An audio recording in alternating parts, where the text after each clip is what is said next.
तो गाइस सबसे पहले इंस्टाग्राम की वीडियो देखो, उसके बाद इस वीडियो के फनी कमेंट पढ़ेंगे। Let's go.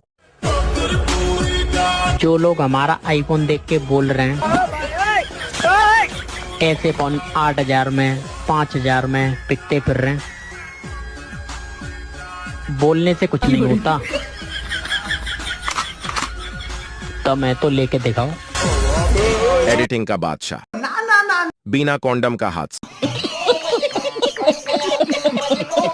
भाई आराम से वीडियो बना, कैमरे इधर उधर हो रहे हैं। मतलब मैंने गलत आईफोन ले लिया लगता है।